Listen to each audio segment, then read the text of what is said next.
Let me just get a sip of water. We're ready.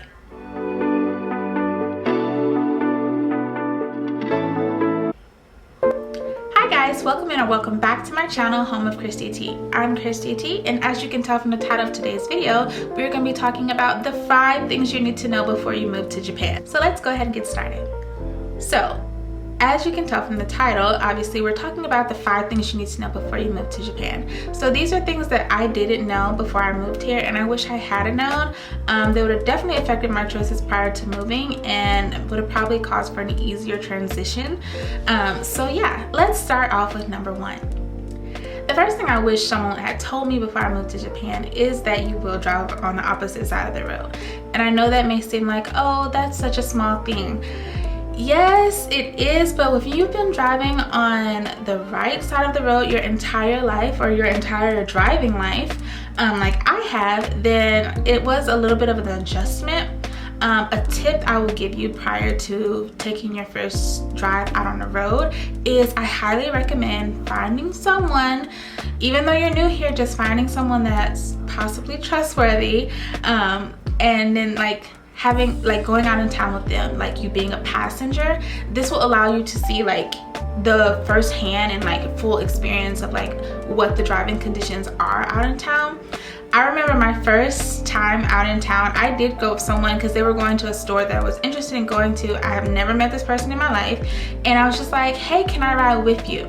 Now, was this probably dangerous? Yes, but I figured, I was just like, well, they're on base, so if they have access to base, obviously it's safe, but that's probably not true. But they were a kind person, and like they were safe. There's a whole story to that. If you guys want to know that, I will be happy to share it over my Instagram at home with Christy T. But anyway, like, so driving as a passenger, like being passenger in that car, allowed me to see like firsthand what it would be like driving in Japan. And even that person gave me like tips while they were driving. They were like, make sure you always stop at the railroad tracks because there's always a cop somewhere. And if you get caught not stopping at the railroad tracks, you will get a ticket. And the more tickets you get, I think eventually you get your driver's license taken away here. So something to definitely keep in mind. Secondly, when I did get a chance to first time drive on the road myself, I drove in the wrong lane.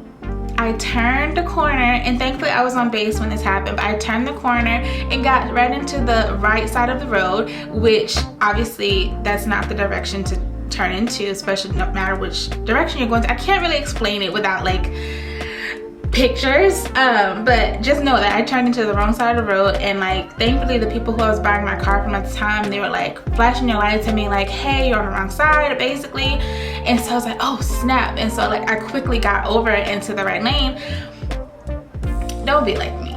Don't be like me. I highly recommend like doing some test driving on base before like going off base, because then on my first time off base, even though I was still very scared, I had a little bit more confidence, and I chose to just go to one place that I knew the directions of, that was on the maps. Like I knew like it was like a straight shot from the maps. Like that's why I chose that place. So I was like, okay, well I can get here quickly with no issues, no extra turns or nothing. It's just like right there, go straight, and that's all you gotta do. So I did that, and I got there, but I was driving so slow. You would think I just got my like actual driver's license, but I hadn't. And yeah, I was driving super slow, and like even I saw a policeman, and like he was directing traffic for the sake of like they were doing some construction on the bridge, but he was just like, slow down. And I'm just like, I'm already going so slow. If I go any slower, we're gonna be stopping.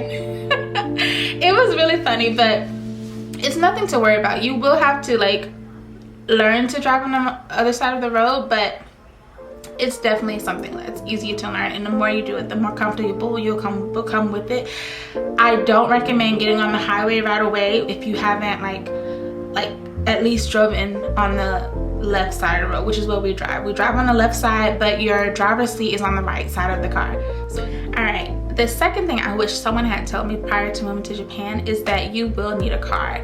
So in my mind, when I was moving here, first I wanted to bring my own vehicle to Japan, which we'll talk about that in a second. But I want to bring my own vehicle, but then when I realized that it was probably not a good idea to bring my own vehicle, I was like, oh, well, we won't need a vehicle. We could just ride our bikes around, we can walk. We don't need all of that. I'm pretty sure everything will be in your vicinity. That was a lie. Not unless you plan to spend your entire life on base, I don't recommend you not having a car. You need a vehicle if you want to do any kind of traveling, and then in my case, like, I like to buy groceries out in town, so obviously you need a vehicle for that. And then it gets really cold here, and then there's also a raining season. Yes, a whole raining season where it's just rain. And if you plan on walking, okay, yeah, think about that. So I highly recommend getting a vehicle, but a tip that I will let you know, and is something like important, and a lot of people here will tell you this, is that considering how long you're gonna stay here, we're only here for a short period of time, but you won't need a fancy car. Like, there's this thing here is that cars recycle, especially on base. Like, we recycle the vehicles, like they go to another person, a next family who's PCS in here or whatever. And so my car is like a 2003 Honda Fit. Like, she's not cute. She's not cute. I'll try to insert a picture of what she looks like. And we've had 2 little fender benders while being here, but she's not the best car, but she gets the job done. She gets us from point A to B. Like, we've been to Hiroshima several times. We've been to Fukuoka. We've been to Nagasaki in her, and like, she gets the job done. But you don't need a fancy car. I wouldn't recommend overly paying for a new vehicle once you get here. It's honestly just a waste of money. On that same note, I don't recommend shipping your vehicle as well. Why? Because that same topic of like having a bigger vehicle, you gotta think about it, like stateside vehicles are a lot bigger. So trying to drive those bigger vehicles on like these smaller roads, and like depending on where you travel to, there will be really small roads where it's just like you feel like you're gonna hit the person right next to you because y'all are like this close, or even the line is not there, but there's 2 lanes and y'all are both going in the same direction. So there's that. And then also to the fact that like how the speed is right here is different. So I think in the States it's miles per hour. So there's 60 miles per hour, 70 miles per hour, 80 miles per hour. Well, that's that. But here it's like kilometers per hour, I think, kph. I'm not really sure. If I can find a picture of it, like a little dashboard to insert up here, I will. But it's definitely different. And think about that if you're in your vehicle. Now, unless you're really great at math, which I'm not, then you're gonna be sitting there doing conversions when you're trying to drive. Like, oh, it says it's a 40 kilometer per hour, whatever speed area. Okay, now I gotta convert that to miles per hour. Now that may not be a super hard conversion, which I don't know. I'm not really great at math, but that's just something to consider if you do decide to bring your vehicle over here. But I highly recommend getting a vehicle once you get into Japan. It is definitely worth it, and it'll definitely help you to explore more of Japan and not feel so stuck in one place. The third thing I wish someone had told me prior to moving to Japan is that everything is smaller. Yes, everything is smaller. So, prime example, when we moved to Japan, we did not bring our furniture. Yes, we didn't bring our furniture because we're like, oh, we'll just get new furniture once we get to Japan. Yeah, that wasn't a great idea. Mostly because, now this is just based on my experience, shopping for furniture in Japan is just like, oh, okay, you know, in the States, we have this thing where you go to the store, especially like to, I don't know, maybe like a Best Buy, or what's a home furniture store that sells just furniture? I can't really think of one at the moment, but you know how they have a display item so they can fit it on the shelf so they can show you what it looks like, but it's not the actual size? Well, in Japan, when you go to the furniture store, that small little piece of furniture that you see right there on that shelf is the actual piece of furniture. Yeah, I'm talking TV stands, I'm talking couches, I'm talking tables, I'm talking coffee tables, I'm talking chairs, I'm talking all of the above, because yeah, it's that size. It's like really that size. And I have a very tall husband, and like just being me, I'm used to having bigger things.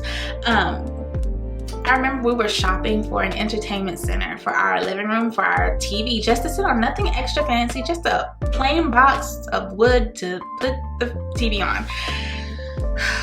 I wish I would have taken pictures, and if I can find pictures, I will insert them, but guys, this looks like stuff you'd put in a kid's room, and it's just part of the culture here, which there's nothing wrong with that. But living on base, our accommodations are a little bit different than versus living off base. So even though we're in Japan, like, the living conditions aren't always necessarily like you're in Japan. That's not for every home, and we'll get into that in a second. But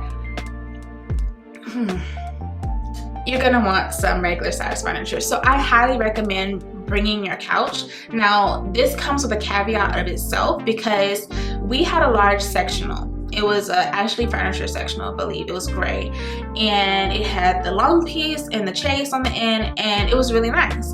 But we were like, oh, what if it doesn't fit, and all this type of stuff, which if we had brought it, it would have fit in the space that we have. But there are places on base and housing that wouldn't fit that kind of couch, and like having an oversized piece of furniture would not fit, because those homes are built more towards Japan's standard of smaller living. So I don't know, maybe you're from Texas, or maybe you're from like a huge southern place, which I am. I'm from Alabama, and you have bigger furniture. You have like a huge 75-inch TV. You've got like the huge, long, extra fancy built out entertainment center. You've got the huge sectional for more like maybe 12, 15 people to sit on, with the huge 2 chases on the side with all the pillows, plus a coffee table, plus an added chair for extra seating.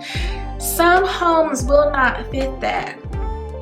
Some homes will not fit that, and unfortunately, like in our situation, we didn't know what kind of home we were getting prior to moving here. So you kind of take that chance of something not fitting. But there is the option that if you do bring something like that, then you can sell it here, because some homes do fit it and some people still like that kind of accommodation. So just keep that in mind, that the furniture is small. You may want to bring what you want, like some things that you want, but consider that some spaces may be smaller than what your furniture can fit in. So yeah. So the fourth thing I wish someone had told me prior to moving to Japan is that shopping is not shopping. And I say that with like the mindset of a shopper, because I am a shopper and I was a shopper prior to moving to Japan. But there is nothing, and I repeat, nothing similar to Home Goods, Target, Walmart, Hobby Lobby, Michaels, all of the above. There is nothing that I have found similar to that. Now, are there cute stores that carry cute things? Yes, but those are like boutique little things. And when I say to the smallest of little things, I mean like stuff like this, like a cute little coaster. Like, you're gonna find something like this. Now, if you're thinking, like, if you've ever been to a Home Goods, then you understand what I'm saying when I say that, like, you can go in, you don't know what you're gonna find, but you're gonna find something. They always have something special that you want, and it's such an experience, and you love going there because you get this feeling of like bliss. No.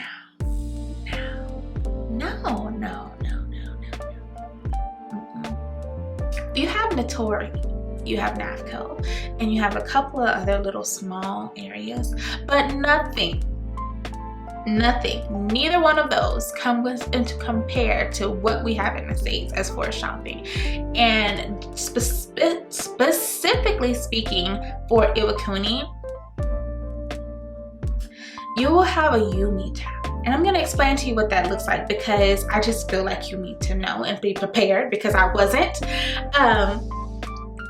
If you like to buy cute little things for your home for like holidays, and like just change up your decor every now and then, and add a cute little thing here and add a cute little thing there. Oh, you went into Target and you found this cute little something that you wasn't expecting to find, and now you want to put that in your home. Yeah, you're not going to do that here. See, because there's like Natori, which offers, yes, they have Home Goods, but they're like your basic necessities. Blankets, pillows, rugs, things for storage, lighting. What else? They do have furniture there as well, but going back to that last topic, that yeah, you will not be able to fulfill your shopping needs unless, and this is a huge unless, you go outside of your area. The best place I have found to get things that I like specifically, or even to just like change up my home decor in the way that I would like to periodically, will be IKEA, and that is like a 3 to 4 hour drive. Yeah, let that sink in. So when I say shopping is not like shopping, I highly recommend that you bring your home decor that you want to bring. And if it doesn't fit, if it doesn't go according to your style, then sell it, because someone else is always willing to buy it and or trade for it. So bring it just in case of the fact that you might not be able to have access to it. That includes Christmas decor, because if you don't want to be spending a huge amount out of pocket for a Christmas tree, I highly recommend bringing your Christmas decor, your fall decor, your Halloween decor, all of the above, because even though Japan celebrates Christmas and they celebrate Halloween, their decor is not along the lines of what you would think it would be. So yeah, that's number 4.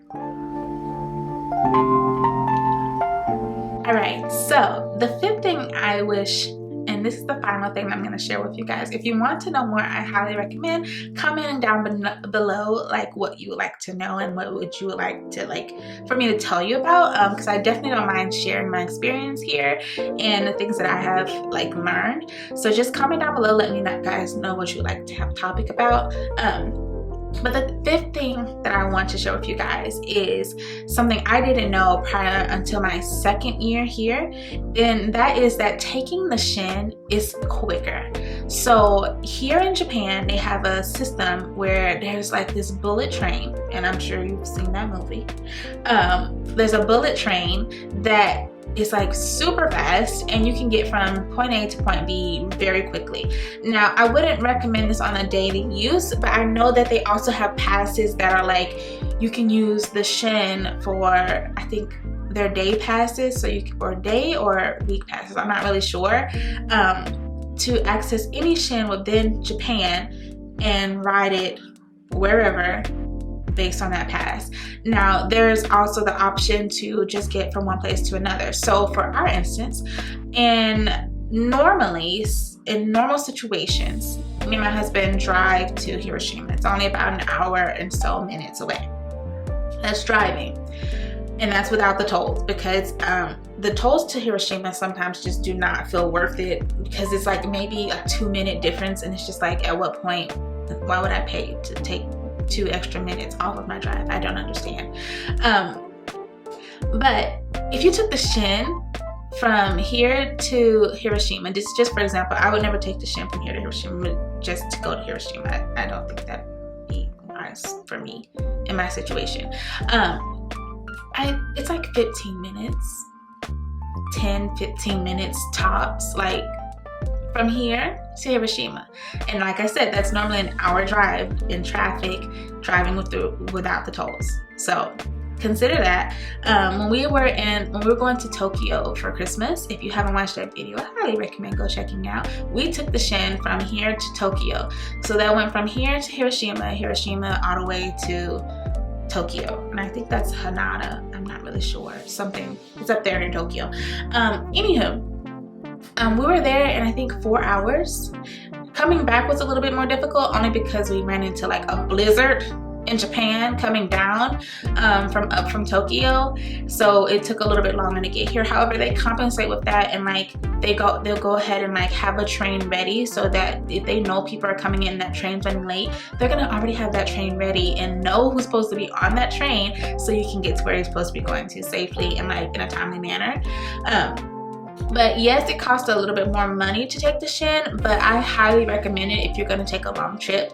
Now, mind you that me and my husband are just 2 people, but I've heard that people with larger families say that it's cheaper to drive. But keep in mind that if you're going to drive, you're going to also have to pay through all the tolls, and the tolls can add up really quickly here, because anywhere from here to Tokyo and further involves a toll, and they add up. I remember when we went to IKEA, and that's in Fukuoka, so maybe 3-hour drive. It was $100 both ways. Yeah, it added up really quickly, and like I was super surprised by that. But anywho, I highly recommend taking the Shin. It will get you there a lot quicker, and depending on where you end up living in Japan, a lot of places have public transit.